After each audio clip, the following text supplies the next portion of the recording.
Today is Thursday, January 22nd. This is a special meeting of the Board of Education Finance Committee. We'll begin with a review of the November and December 2025 financial report. Rich, will turn over to you. So this is the financial report through December. We do show a positive balance of $486,776. This is a decrease of about $102,000 from the previous report in October. The changes include a placeholder for the teacher early retirement incentive of $200,000. We'll firm that up once we actually have names of those who submitted, likely next month. Step and level changes for clubs and councils reduced it by $1,773. The security assessment came in under budget by $2,712. We'll have another secretary in the new salary schedule, and that will save a little over $4,000. We have a couple more paraprofessionals on the new salary schedule, and that'll save it just over $15,000. We have some savings in building subs of just over 20, and the state of Connecticut released the estimated revenues for excess cost, and tentatively the reimbursement rate is about 68%. And so that is an increase in revenue of about $56,000 for a change of $102,000. Overall, the general education RCs are forecasted at a deficit of $90,339. Again, that's largely due to that placeholder for the early retirement incentive. And then special education is forecasted at a positive $577,116.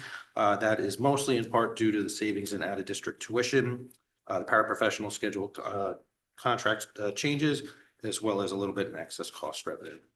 Just moving to some of the changes in the RCs. RC3, as I mentioned, building subs show a positive balance of $15,400, and that is again due to some changes. Some of the building subs moved to long-term sub positions, and then some had some unpaid days.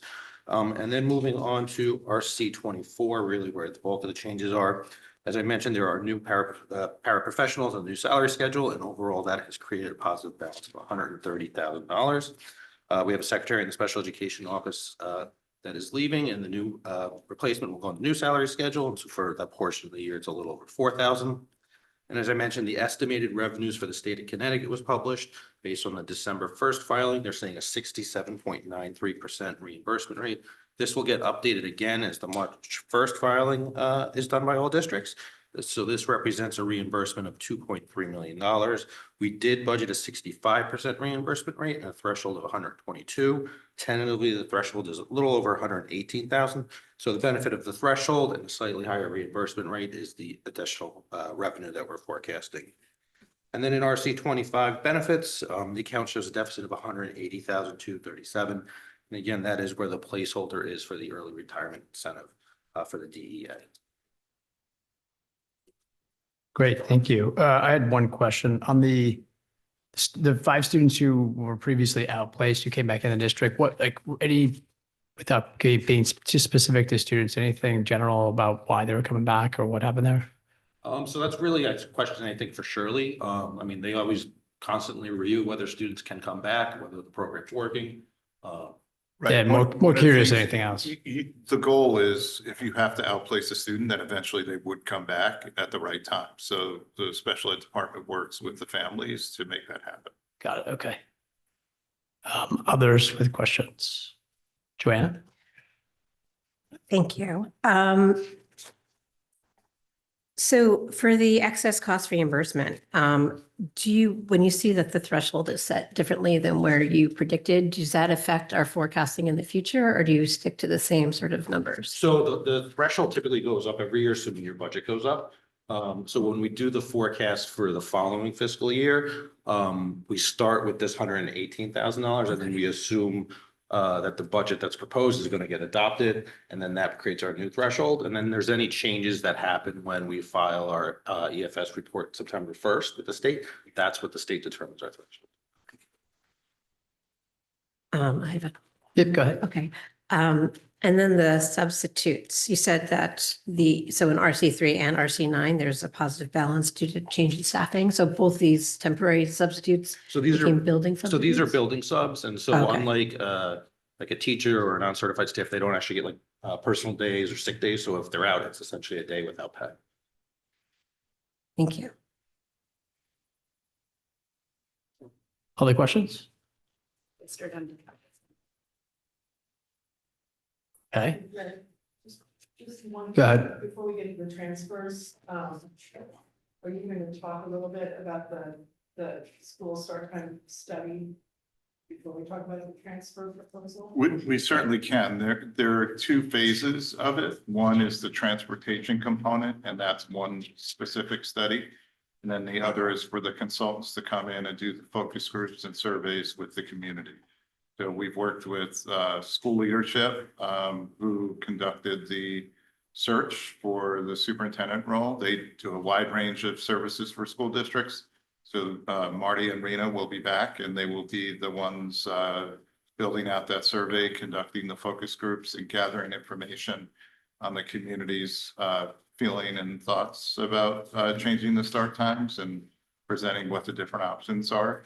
And the transportation consultant will handle the transportation side of it and give us more detail on how it would impact our transportation program.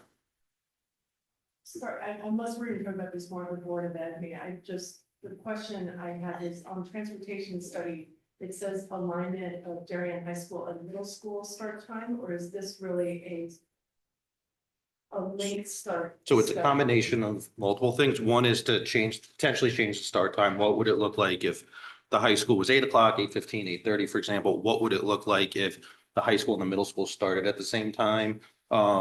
If you change start times, typically districts see expenses north of $1 million of additional buses. If you align the schedules at the high school and middle school, there's a potential maybe you could share staff. Does that reduce the overall cost of a change in start times? And so it's looking at all those. So we're trying to look at all the possibilities that could exist and what the impact would be logistically, financially, and practically. And the $40,000 transfer, is that for both parts of the study or just one part? So it's 32 for the transportation portion and then 8 for the like the focus group. Okay. Okay, thank you. I'm sorry, Abel. Rich, I thought we were transferring money away from the study. We're transferring into. We're funds. transferring in to fund the study. Thank you.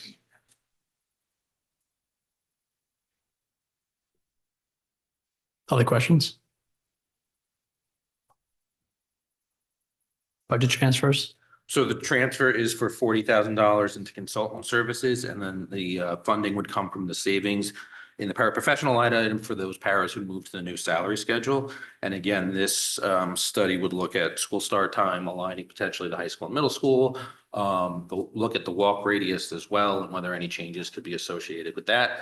How this will impact routes, how many potential buses, more buses you would need if any of those changes were to be adopted. Other questions on the transfer?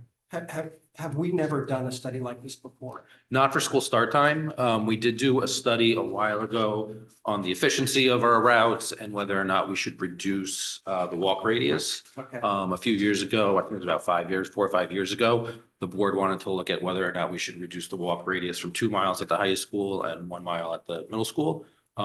Nothing was changed after that study. It would cost, we would need additional buses. Each bus is about $120,000.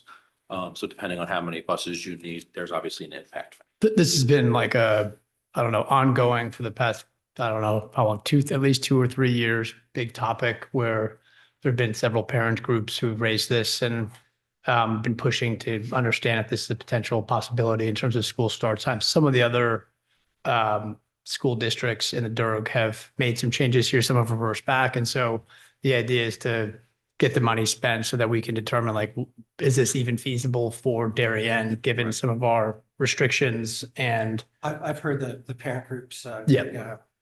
With that, and I attended a conference where I sat next to a Greenwich School Board member, and she filled me in a lot of their. Yeah.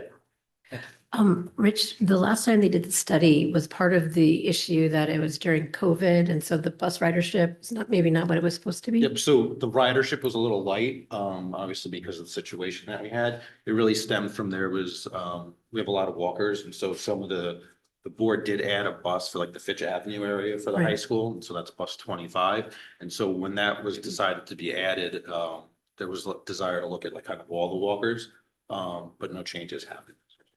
Thank you. so is everyone generally good with the transfer? Yes. Great. Excellent. If nothing else, then we'll go to public comment. There's nobody to participate. Excellent. So I'll take a motion to adjourn the meeting. Bill, Joanna, all in favor?